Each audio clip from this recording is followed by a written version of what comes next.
Bonjour à tous et bienvenue dans cette nouvelle vidéo. Aujourd'hui je vais vous débriefer ma journée de trading du 29 avril 2021. Alors comme vous pouvez le voir, on a d'un côté deux carnets d'ordre et d'un autre deux graphiques. Vous pouvez suivre en temps réel l'évolution de deux marchés différents. Donc on a le Nasdaq, donc, le graphique ici en bas c'est le Nasdaq, le carnet d'ordre du Nasdaq qui est ici.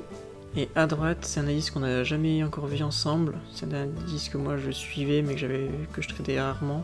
C'est le Russell 2000, donc toujours pareil, les contrats futurs sur le Russell 2000, le carnet ici à droite, et vous avez le graphique qui est ici en haut, à gauche.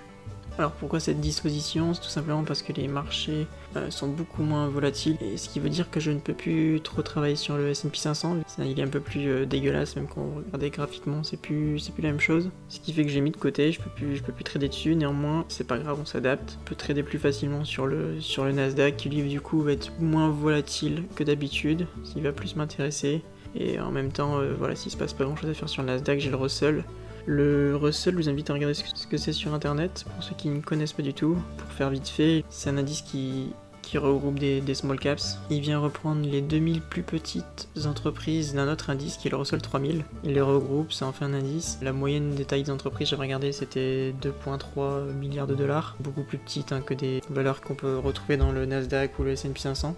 On peut retrouver des valeurs financières, des valeurs technologiques. Il y a aussi des cycliques. Voilà, la thématique du samedi, c'est vraiment par rapport aux tailles des entreprises et non par son type sectoriel, comme le Nasdaq qui regroupe des entreprises de tech.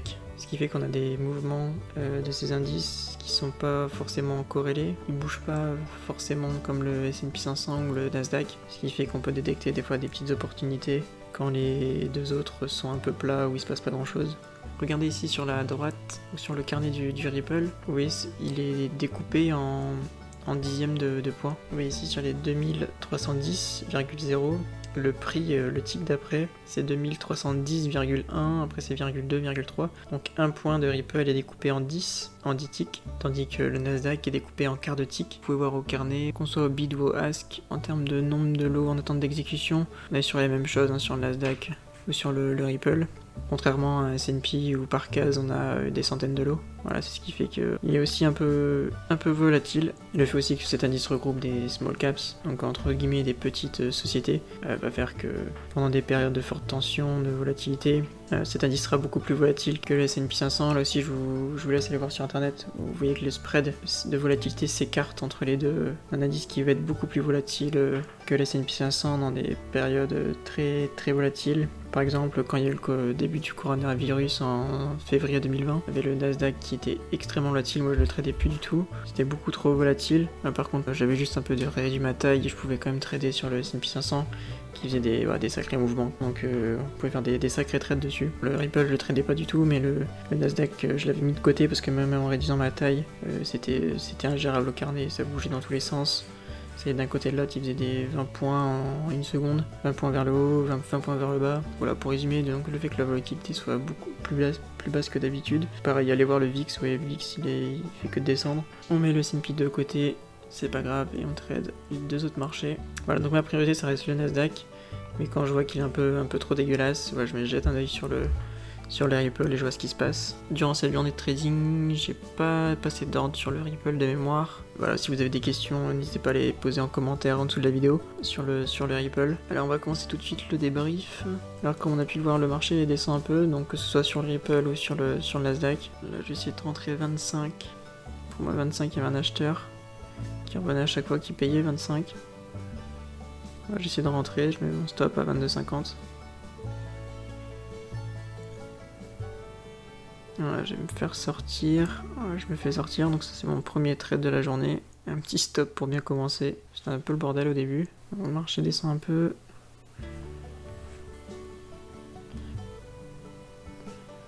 Là, on a du mal à retrouver les 25 de tout à l'heure, donc on a un vendeur qui est présent ici.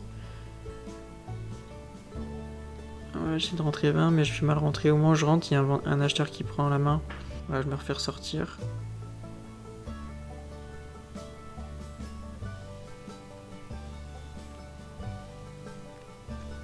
Voilà, pareil, je retente le 25 de tout à l'heure. J'essaie de voir si cette fois-ci l'acheteur reprend correctement la main. On stop toujours ici en dessous. donc assez proche du prix traité, du prix que j'ai acheté, pardon. Ah ouais, ça a du mal. Ah, donc là sur le Nasdaq, on casse les bas, c'est parti sans moi. Et là on est venu casser les bas, donc on a cassé les 15. C'est un peu le support, on revient dessus, on revient même un peu plus haut, au niveau des anciens prix traités. Ah, là je vois que ça va pas plus haut. Ouais, j'essaie de le vendre. Et on vient pas exécuter mon ordre. On traite un peu en dessous.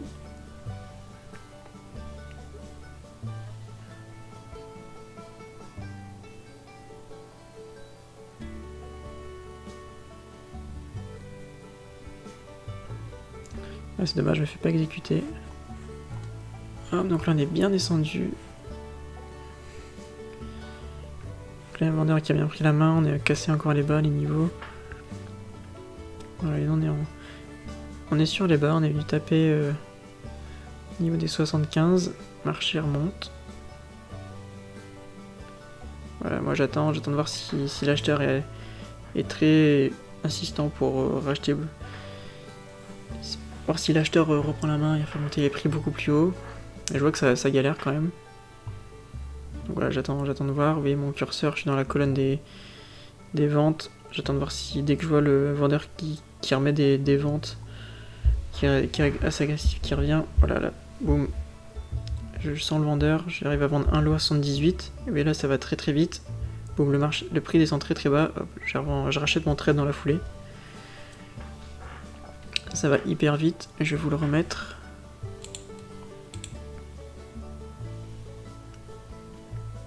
En fin de compte, le vendeur vendait très agressivement. J'ai pas réussi à me faire exécuter à 80. Je me fais exécuter 78. Là, boum, ça part très loin. Je le voyais même plus sur mon carnet, je l'ai vu sur mon graphique. J'ai racheté mon trade, donc je prends 17 points je crois, sur ce mouvement. Et gros, là par contre, ouais, il y a un excès des acheteurs. Il y a un excès des vendeurs, pardon. Ouais, 55 qui bloque, ça va pas plus bas. Les prix remontent. Voilà, donc moi j'ai vendu ici. Sur les 78, je voulais vendre 80, j'ai pas réussi à me faire exécuter. J'ai quand même réussi à vendre 78 et je l'ai sorti autour des 61. Donc juste en regardant sur le graphique, c'était tellement vite que mon carnet, je voyais plus le prix traité sur mon carnet, c'était beaucoup trop bas. Donc voilà, beau trade. Ça me rembourse mes petites pertes et ça m'assure un gain. Je vais être à 5 points net en gain. Donc c'est 20$ le point qu'on trade un lot de Nasdaq. Donc là en l'occurrence je tradais qu'un seul lot, j'avais réduit ma taille. Comme je tradais en même temps deux marchés. Sur le Russell, un point c'est 50$. Ce qui fait que bon, là du coup je tradais deux lots. Ça me faisait 100$ le point. Ah, alors là c'était dommage. On va refaire un plus bas, là j'étais pas devant les écrans, je reviens juste là à ce moment-là. Là, je ressens le carnet.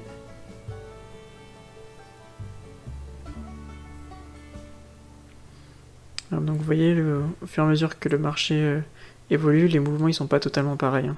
Même si le marché globalement est baissier sur les deux, les mouvements sont pas pareils. Voilà, 50, ça c'est un beau niveau je pense à vendre. J'hésite. Ouais. En l'occurrence, il remonte très haut. J'enlèverai.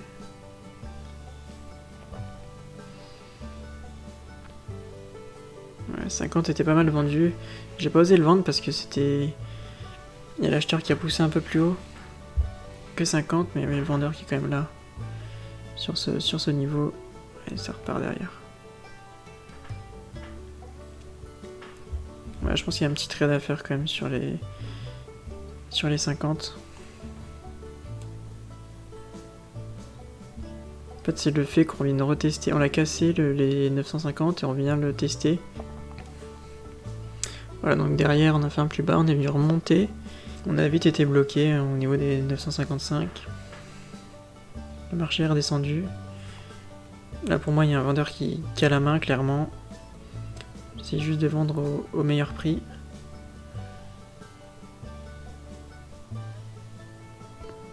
Et 45 est défendu. va difficilement dessus, donc j'essaie de vendre 44. Je vends 44 et je me fais stopper dans la foulée, donc avec mes petits lots. Et je pense que normalement j'ai la bonne vision du marché. Le vendeur qui essaye de payer, mais il a du mal à remonter les prix. Il a du mal à refaire remonter les prix.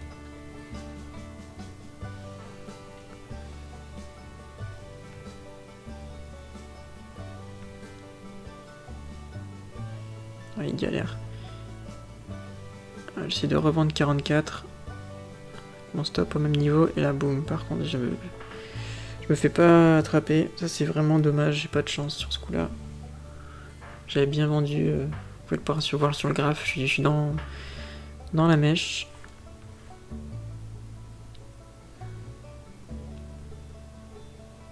Voilà, après, difficile de rentrer à 40, je vais pas brader mon prix parce que si ça remonte, je vais refaire stopper pour rien.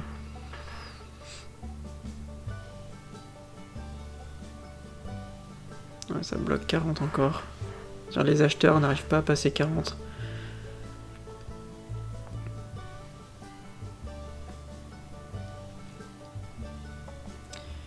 Bon, moi c'est vraiment les vendeurs qui ont encore la main, donc quand c'est comme ça, j'essaie de me caler dans la tendance. J'essaye de vendre avec eux. En gros ça descend fort, par contre on a tapé sur les 25, ça a remonté direct. Là vraiment, il y a vraiment un acheteur sur les 25. Dès que ça descend 25, il achète fort. On l'a fait une première fois ici où on a tapé longtemps, le marché a remonté. Deuxième fois, le deuxième mouvement, on revient à peine dessus, boum, ça remonte. On sait qu'on a un acheteur qui est présent sur les 25. Dès que ça descend dessus, il se met à acheter. Alors là, 25, regardez quand on arrive à 25. On est sur les plus bas, mais ça va pas plus bas. Il absorbe à peu près tout. Hop, je mets un achat à 24. Essaye de rentrer, j'ai mon stop au-dessus. En dessous, pardon, qui me protège au cas où si le marché descend plus bas. Donc un stop à 21,75. Et toujours, les vendeurs tapent entre 24 et 25, ça remonte. Voilà, donc là j'ai fait un petit trade. J'ai acheté 24, j'ai revendu sur les 29, je crois. J'ai revendu à 30 piles. Donc là j'encaisse 6 points. Je vois quand même que les vendeurs sont insistants, donc c'est pas un trade que je vais garder pour essayer de reprendre une grande hausse. C'est des petits trades comme ça. Essayer de grappiller quelques points, histoire de se construire un PNL en fin de journée. Une fois de plus, on a du mal à remonter. Donc là le vendeur qui vend de plus en plus bas. Ça a du mal. On revient sur les... Une nouvelle fois sur autour des 25. Voilà, donc par contre cette fois-ci, hors de question que je mette un achat. On a vu le taper pas mal de fois.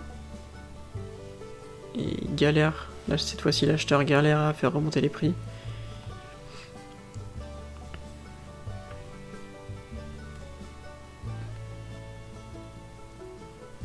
Voilà, on est vraiment sur les plus bas de la journée. Et le prix grisé, c'est le prix qu'on n'a pas encore été traité aujourd'hui. On est sur les bas, il y a encore l'acheteur qui achète un peu sur ces niveaux de prix. Il y a vraiment le vendeur qui est insistant.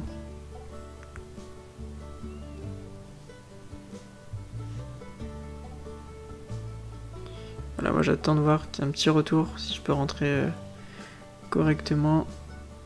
Voilà, 30 ça bloque. J'essaie de rentrer 28, donc je me place à 28. Voilà, je me fais exécuter. Je mets un stop au-dessus. Peut-être un peu trop loin pour le coup. J'ai peur de me faire mécher. Donc j'ai vendu 28. Voilà, là je descends mon stop, j'ai mon stop à flat. Contre de 24-25. J'ai vendu 28. Voilà, j'ai failli me faire stopper. Ça jouait à pas grand chose. Et là oui, ça galère. Il y a encore des gens, encore ce fameux acheteur qui protège 24-25. Moi je pensais qu'il allait se faire défoncer assez rapidement et non, il trade encore. Donc je décide de sortir mon trade. Je sors 25 je crois. Et puis il est au mauvais moment parce que c'est là où ça va lâcher. Voilà, c'est ici où ça lâche. Bon, après bon, j'ai pris ma décision. Je trouvais que c'était trop long. J'avais pas mal de chances de me faire stopper en ayant vendu 28. Donc là je suis pas dans le marché, c'est dommage, j'ai raté quand même un beau trade. C'est joué à à 5 secondes, je pense, au moment où je décide de ressortir ma position. Ça, 5 secondes après, ça lâche. Voilà, maintenant j'essaie de voir s'il y a un excès. J'essaie de faire un trade contrarien. Je vois que ça descend bien. Voilà, si je vois qu'il y a un bel excès à jouer, j'essaie de rentrer. Ou un trade de tendance. Soit essayer de me caler dans la tendance, s'il y a un beau retour. Ou si ça descend fort, à un moment donné, c'est l'acheteur qui va reprendre la main, essayer d'entrer avec lui. Histoire d'aller capter une respiration de marché. Donc, les vendeurs toujours présents, ils tradent très produit prix traité, ils espèrent monter le marché. Ça descend fort, ça descend fort. J'essaie de rentrer dans un excès. Hop. Ça descend fort, bon, c'est 85 exactement, j'arrive à rentrer 86. Donc j'achète 86 et voilà, je ressors 92 de 75 je crois. Donc trade très rapide, je vais vous le remettre.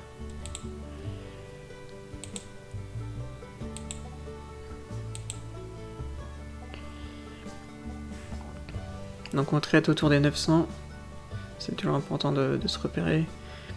On est au-dessus de 900, là boum, 900 crack, ça on descend en dessous, ça accélère à un moment donné, on passe en dessous.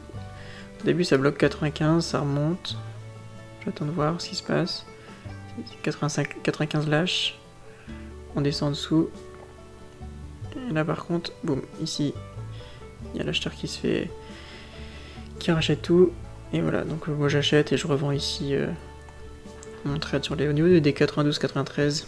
Ah, donc pareil, j'encaisse 6 points, même plus que ça, j'encaisse 7 points, pardon.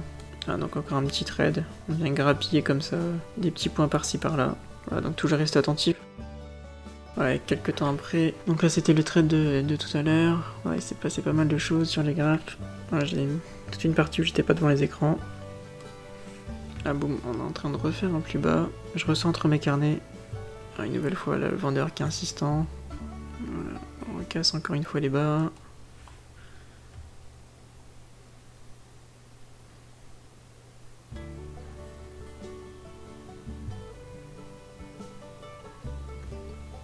Alors ici, hop, sur les 50.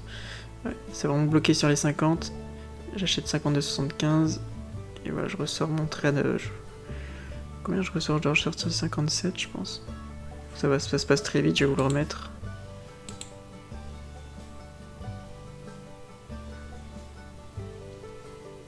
J'étais même pas prêt, oui, quand ça bouge vite. J'arrive à rentrer 52,75. Je sortir à peu près 57, je crois. Ouais, j'ai même pas pris beaucoup, j'ai pris 4 points à peine. Ouais, donc j'ai vraiment essayé de traiter la respiration. 4 points, c'est vraiment pas beaucoup, hein, c'est vraiment le minimum du minimum. Je vais jamais rentrer pour moins que ça. Ouais, donc là, vous avez vraiment vu les deux derniers trades, du coup, c'était vraiment des trades contrariens. Donc les marchés étaient en train de descendre, et quand j'ai vu un excès de vendeurs, que l'acheteur reprend la main sur les cours, j'ai essayé de rentrer avec lui, voilà, pour essayer de capter une respiration de marché. D'ailleurs, j'ai pas fait de trade, j'étais à 20 points de gain net, je crois, donc la journée était faite. Sur le Ripple, j'ai pas vu d'opportunité, et le fait que je sois à l'aise sur le Nasdaq, qu'il soit en tendance, ouais, je suis resté dessus, plus concentré, j'étais plus focus dessus.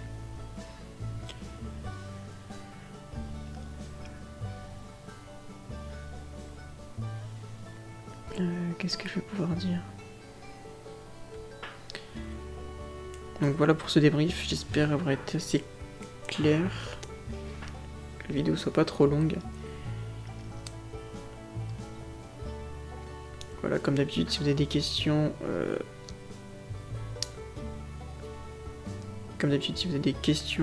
n'hésitez pas à les poser en commentaire. Pour ceux qui ne le savent pas, j'ai fait des vidéos qui expliquent comment fonctionnent les carnets d'ordre, donc allez voir si ça vous intéresse. J'ai fait 2 vidéos différentes, elles sont d'ailleurs dans les liens de la vidéo. Voilà, n'hésitez pas à liker la vidéo si ça vous a plu. Voilà, j'essaie de continuer les débriefs dès que je peux, dès que je trouve le temps, je les envoie, je les partage sur YouTube. Voilà, je vous dis à dans quelques jours pour une nouvelle vidéo. Salut!